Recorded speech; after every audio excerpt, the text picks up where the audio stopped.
ఇంగ్లీష్‌లో మాట్లాడాలంటే భయమా? మీలాంటి వాళ్ళ కోసమే spoken English personal training classes వెంటనే జాయిన్ అవ్వండి. నమస్కారం. నేను మీ సంగీత. బేసిక్‌గా మన అకౌంట్‌లో అనుకోకుండా డబ్బులు పడితే మనం ఏం చేస్తాం? అబ్బా!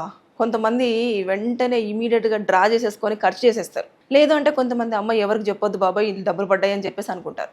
ఇంకొంతమందయితే కొంచెం నిజాయితీగా ఉన్నవాళ్ళు సరే ఎందుకు పడ్డాయో బాబోయ్ అని చెప్పేసి బ్యాంకుకెళ్ళిపోయి నా అకౌంట్‌లో డబ్బులు పడ్డాయని చెప్పేసి చూపిస్తారు. ఇలాంటి సంఘటనే ఒకటి మధ్యప్రదేశ్‌లో చోటు చేసుకుంది. ఏంటంటే ఒక వ్యక్తి దీపక్ అనే వ్యక్తి వల్ల మదరు రీసెంట్‌గానే చనిపోవడం జరిగింది. చనిపోయిన తర్వాత తన అకౌంట్‌లో వాళ్ళ తల్లిగారి అకౌంట్‌లో 13,00,00,00,000 పడడం జరిగింది. అంటే ఒకసారి అనుకోకుండా అకౌంట్ ఓపెన్ చేసి చెక్ చేసేసరికి ఇన్ని డబ్బులున్నాయి.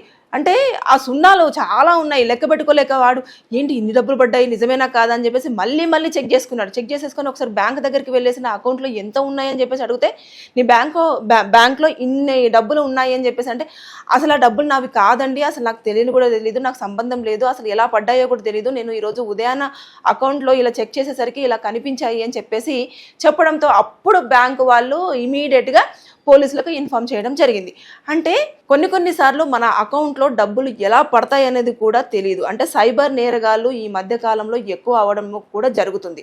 అందుకోసమని ఇప్పుడు ఇతని అకౌంట్లో ఆ డబ్బులు ఎలా పడ్డాయి, ఎక్కడి నుంచి వచ్చాయి, ఎలా జరిగింది అని అంటే బేసిక్గా బ్యాంక్లో అన్ని డీటెయిల్స్ ఉంటాయి. ఇప్పుడు నా అకౌంట్కి ఇంకా ఏ వ్యక్తి అయితే డబ్బులు వేస్తారో ఆ వ్యక్తికి సంబంధించిన అకౌంట్ డీటెయిల్స్ ఉంటాయి. ఫోన్పే అయినా కూడా అదైనా ఉంటుంది. ఏదైనా సరే బ్యాంకుకి అయితే ఎక్కడి నుంచి డబ్బులు వచ్చాయి అనేది మాత్రం కనుక్కోవడానికి చాలా ఈజీ ప్రాసెస్ ఉంటుంది. కానీ ఇక్కడ ఏమైందంటే ఆ డబ్బులు ఎలా పడ్డాయి అనేది బ్యాంకు కూడా తెలియట్లేదు. అంటే అంత సీక్రెట్గా ఏ నుంచి డబ్బులు ఆ అకౌంట్లో వేశారనేది లేదు. కానీ అది నెంబరే కనిపిస్తుందా లేదంటే డబ్బులు నిజంగానే ఉన్నాయి అంటే డబ్బులు నిజంగానే అతని అకౌంట్లో ఉన్నాయి. అంటే అంత డబ్బులు పడినాయి కూడా. ఎలా పడ్డాయి అసలు అకౌంట్ నెంబర్ లేదు. తర్వాత నెక్స్ట్ ఎక్కడి నుంచి ట్రాన్సాక్షన్ జరగలేదు. ఇవన్నీ కూడా చూస్తారు. అంటే ఇలాంటివి ఇంకెక్కడెక్కడ జరుగుతున్నాయి, ఎలా జరుగుతున్నాయి అనే దాని మీద దృష్టి కూడా సాధించారు. అంటే ఒక్కసారి ఇమాజిన్ అండి, 13,00,00,00,000 రూపాయల చిల్లర.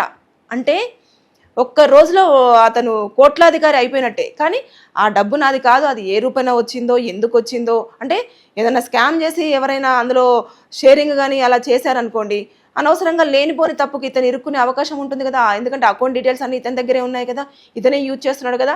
అందుకోసం అని చెప్పేసి ఇమీడియట్గా వెళ్ళి బ్యాంకులో చెక్ చేసుకోవడము, వెంటనే బ్యాంకు మేనేజర్ వాళ్ళు వీళ్ళంతా కూడా ఇతనిది కాదు అన్నప్పుడు ఇంత అకౌంట్ అసలు ఫస్ట్ టైం అంత పెద్ద స్థాయిలో కూడా ఒక బ్యాంకులో ట్రాన్సాక్షన్ జరిగి డబ్బులు పడడం అనేది ఫస్ట్ టైం. అంటే అధికారులే అంత ఆశ్చర్యపోయారు అంటే బ్యాంక్ అధికారులే ఆశ్చర్యపోయారు అంటే మీరు ఒక్కసారి ఆలోచించవచ్చు. మనము చూస్తూ ఉంటే ఈ రోజుల్లో అకౌంట్స్ అనేవి మనకు తెలియకుండానే కొన్ని సార్లు వేరే వాళ్ళ కంట్రోల్లోకి వెళ్ళడం జరుగుతుంది. అలా వెళ్ళిందే ఈ అకౌంటా ఏంటి అనేది కూడా మొత్తం పూర్వపరాలన్నీ కూడా పరిశీలించడం జరుగుతుంది.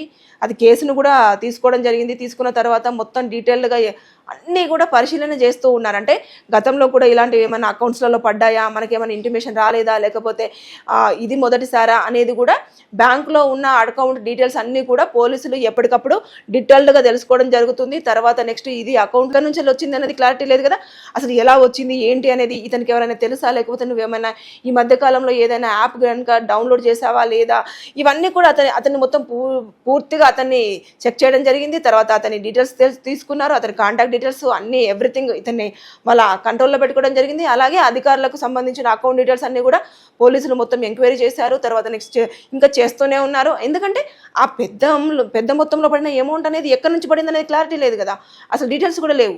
అంటే ఇలాంటి ట్రాన్సాక్షన్స్ ఈ యొక్క బ్యాంక్లోనే పడ్డాయా, అంటే ఇప్పుడు అది పడింది కూడా కోటక్ బ్యాంక్లో పడినాయి.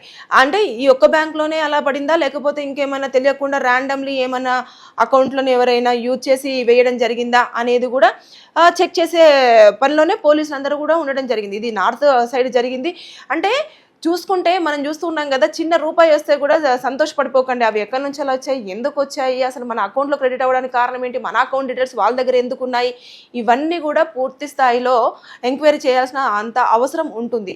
అంతెందుకు రీసెంట్గా ఒక మూవీ కూడా వచ్చింది కదా, ధనుష్ గారు తర్వాత నెక్స్ట్ నాగార్జున గారు యాక్ట్ చేసినది కుబేరా మూవీ. అందులో కూడా బిచ్చగాళ్ళు ఉంటారు, వాళ్ళని తీసుకెళ్ళి వాళ్ళకి రావాల్సిన డబ్బులు వాళ్ళకు అకౌంట్ ఒకటి క్రియేట్ చేసి వాళ్ళని చాలా మంచి గెటప్ వేసి అంత చేసి అకౌంట్లో డబ్బులు వేసి తీసుకున్న తర్వాత వాళ్ళను చంపేయడం అనేది జరిగింది. అంటే ఆ సినిమాలో ఎలా చూపించారో ఇతని అకౌంట్లో అలా పడిపోయినాయి. అంటే మనకు తెలియకుండా మన అకౌంట్ ఎవరో ఆధీనంలో ఉంటుంది. ఇది జాగ్రత్త. సో కాబట్టి మనకు సంబంధించిన డీటెయిల్స్ ఏవైనా సరే బ్యాంకుకి సంబంధించినవి మనకు ఎట్టి పరిస్థితుల్లో మన అనుకున్న వాళ్ళకు తప్ప ఇంక ఎవరికి కూడా షేర్ పోవడమే చాలా ఉత్తమం. షేర్ చేయకపోయినా కూడా ఇలాంటివన్నీ జరుగుతూ ఉన్నాయి కాబట్టి మీరు జాగ్రత్తగా అలర్ట్గా ఉండాల్సిందే.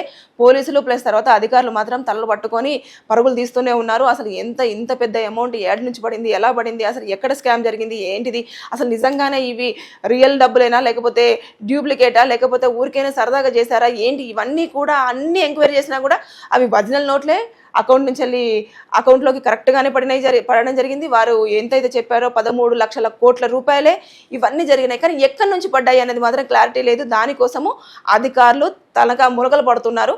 ఫైనల్లీ అయితే ఫైండ్ చేయడానికే అధికారులు కూడా కొంతమందిని ఒక టీంని కూడా జనరేట్ చేయడం జరిగింది. వాళ్ళందరూ కూడా ఆ పని మీదనే ఉండి దాన్ని మొత్తం సెర్చ్ చేస్తూ వస్తూ ఉన్నారు. అంటే ఇవన్నీ చూస్తున్నారు కదా, ఇక్కడ పడింది. ఇప్పుడు దీపక్ ఒక్కడు బయటకు వచ్చాడు కాబట్టి చెప్పాడు. కొంతమంది అయితే దాన్ని చెప్పకుండా దాచుకొని ఖర్చు చేస్తారు. ఖర్చు చేసిన తర్వాత ఏదో ఒక టైంలో ఖచ్చితంగా బయటపడడం జరుగుతుంది. బయటపడినప్పుడు మనం అనవసరంగా దోషులుగా జైళ్ళల్లో ఉండాల్సిన పరిస్థితులు ఎదుర్కొంటాం. కాబట్టి మన అకౌంట్లో మనకు తెలియకుండా ఏమైనా డబ్బులు పడితే మాత్రం ఖచ్చితంగా బ్యాంకు వాళ్ళకు కానివ్వండి, పోలీసులకు కానివ్వండి తెలియజేయాల్సిన ప్రాథమిక బాధ్యత మనదే. సో తస్మత్ జాగ్రత్త. Thank you.